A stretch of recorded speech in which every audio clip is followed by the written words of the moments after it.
นี่เด้อมะพร้าวตุกขูดเด้อนี่เด้ออยู่อันวางแสดงอยู่วางขายอยู่ศูนย์การค้าไอเทค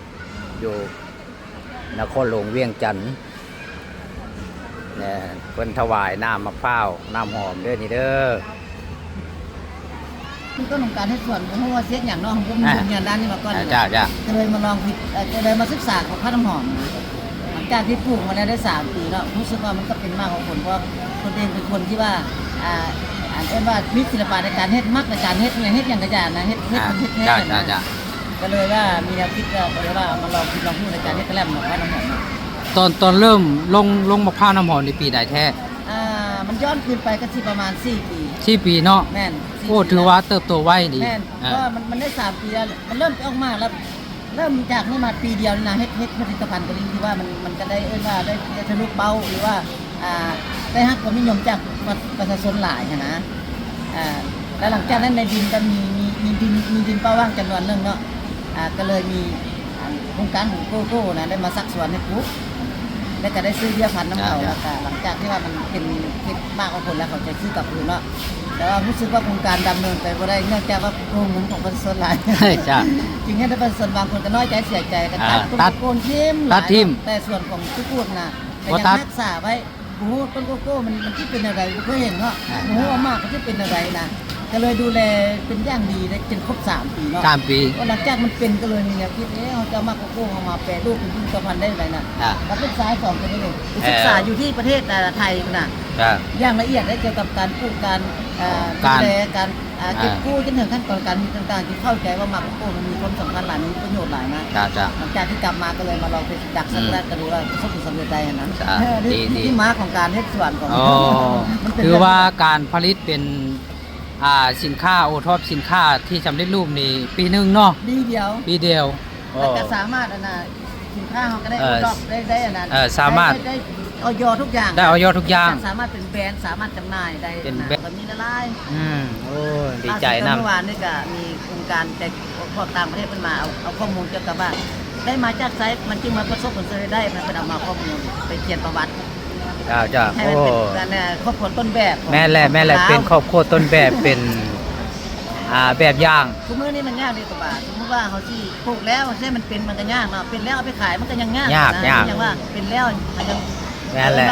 ผลิตภัณฑ์ก็ประสบผลสำเร็จได้นะอันนี้ก็ถือว่าแม่แหละต่อยอดมากว่ามันดีหลายนะแม่ต่อยอดมากมีสูตรคนเรื่องคนแม่แหละจุด1เพื่อสิประสบผลสำเร็จนี่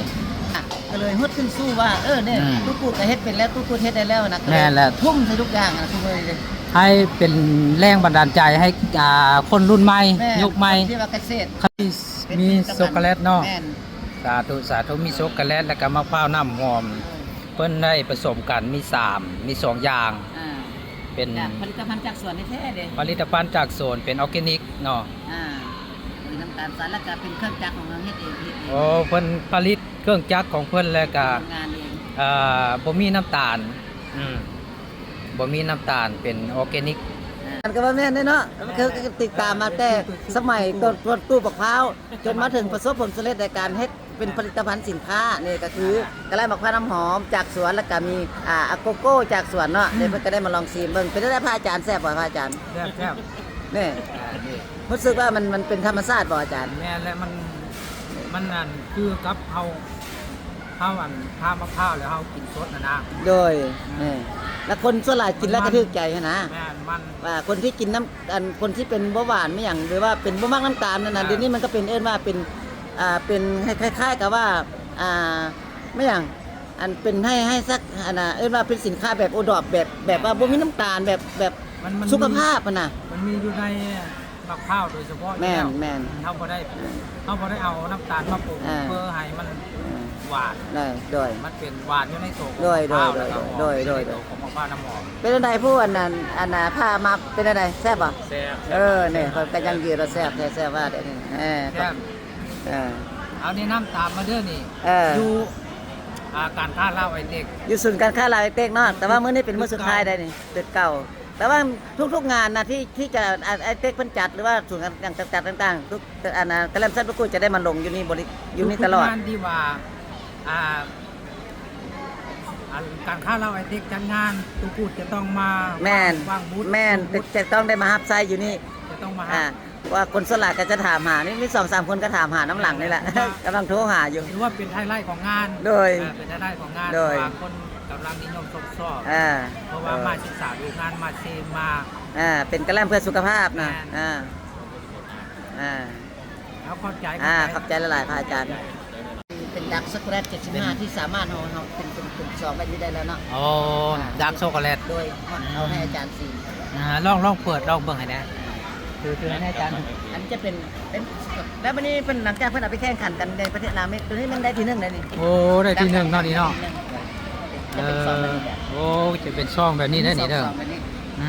ม การเขาทีบตัวนี้เหรอ อืม ทีบอาจารย์ กี่ลองเบิ่งอืม แบบนี่ลองซีมึงหน่อยอา เป็น จารย์ ดักเอิ้นว่าดักช็อกโกแลตเนาะ75% 75% อ่า ดูสิชิมมันก็เด้อนี่เบิ่ง ให้เรา มัน จากสวนในแท้ได้นี่อ่า มันเป็นมันหอม อ่า กินธรรมชาติ มันมีนั่นน่ะอันนี้มีประโยชน์หลายอาจารย์ พวกนี้น่ะมันเรียกว่ามันบ่คือกาแฟนี่มันมีคาเฟอีนต่ำกว่ากาแฟน่ะ10 เท่าอันนี้มี1 เท่ามันเฮ็ดให้ลดไขมันความดันทั้งช่วงนอนหลับขยายหลอดเลือดได้อันนี้มีประโยชน์ที่สุด ล มา ด ก ไขมัน มา ข โก ยายหลอดเลือด แม่นนอนหลับ เลือดไหลเวียนนี่ได้ดีเนาะ ไปเลยดีเป็นไรอาจารย์